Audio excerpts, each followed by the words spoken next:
practice called Surya Namaskar. Surya means sun and Namaskar means to honour or to pay respect. That's the Sanskrit language, and in English it's called Salute to the Sun. It's nice to spend a little bit of time before we begin considering our relationship to the sun, and maybe if it's available to you, to express some gratitude to the sun. So this is a series of postures that link up with the breath. So we move into a posture and then we move out of that one into a next one, and that's connected by our breathing, by being consciously aware of our breath and by doing either breathing by inhaling or exhaling. So it's probably better if you do it on a yoga mat because you need a little bit of grip, and it's better if you do it in bare feet as well. So we come to the front of our mat, arms by the sides, and just noticing the weight of the body on the soles of the feet. Perhaps you need to lift your heels up or lift your toes up just to check into where the weight of this body is distributed over the soles of your feet. And this is the time when we can spend a few moments just considering what the sun means to us and what the sun brings to us. Then we turn our palms facing outwards and inhale and bring the arms up and over their head. Bring the palms together, and that's bringing the left and the right sides of the body together. We're representing the left side and the right side of the body and bringing them together. And then we're drawing an imaginary line down the front of our face and then stopping at the heart centre.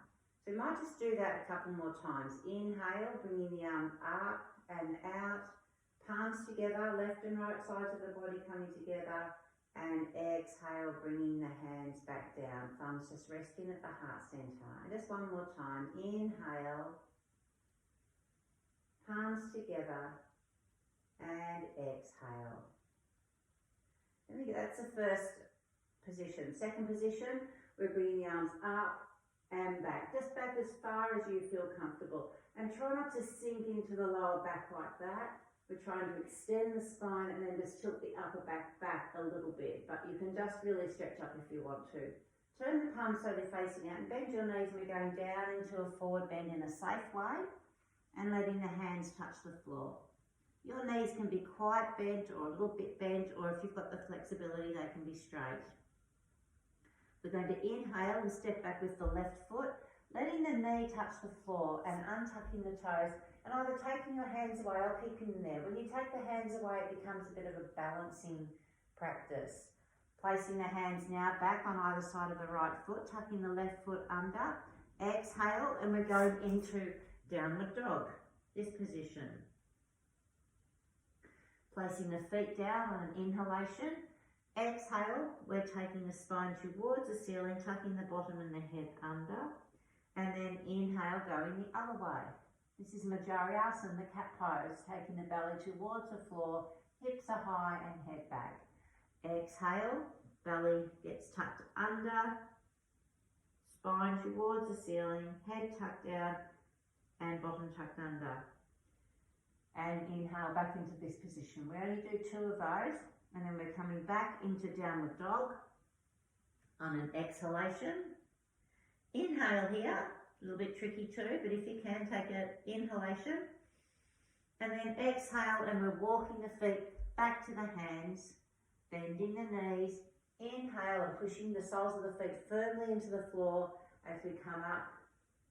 Palms together, left and the right sides of the body represented, and the palms of the hands being together and connected, and then exhaling and coming back down.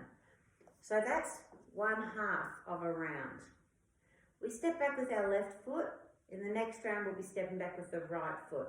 And I'll talk you through the breathing in a little bit more of a flowing kind of way than I just did then.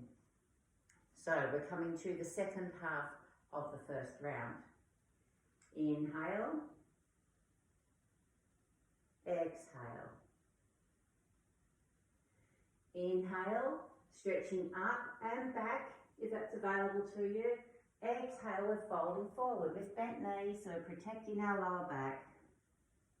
Inhale, step back with the right foot, letting the right knee touch the floor, untucking the toes, either keeping your hands there or bringing your arms down by your sides. Placing the hands back on either side of the left foot, we're going to exhale and step back with the left foot into downward dog. Inhale, knees to the floor. Exhale, spine to the ceiling. Inhale, spine to the floor. Exhale to the ceiling. Inhale to the floor. Exhale, we're going back into downward dog. Taking an inhalation here. And then exhale, walking the feet to the hands.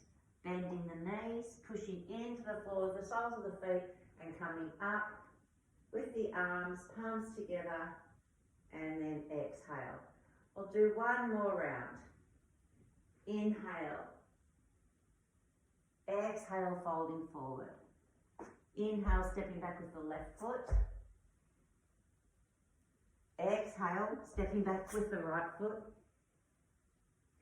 Inhale, knees to the floor. Exhale, spine to the ceiling. Tuck the belly under. Inhale.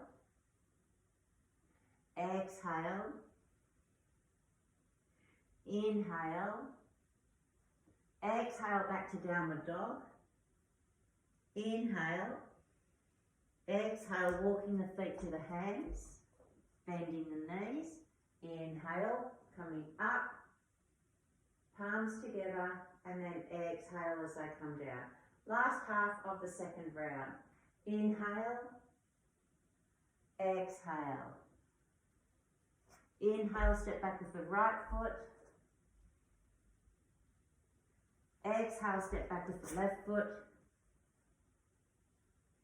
Inhale, knees to the floor.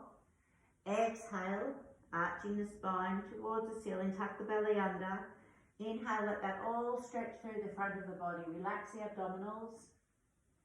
Exhale, tucking the abdominals under again, so we're activating them. And inhale.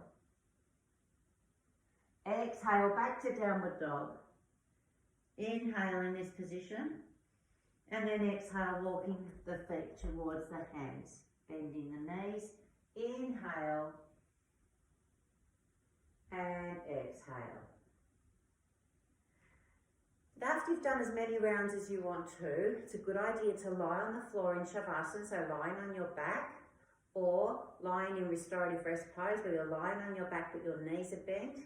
And in this time, take a few moments to do some self-inquiry and ask the body how it's feeling in this position, whether there's any energetic sensations, warmth or cooling in the spine perhaps.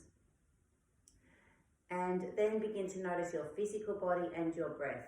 If you do a few rounds of Surya Namaskar, or even a couple of rounds, you might, it's almost like a cardiovascular practice because it increases the heart rate.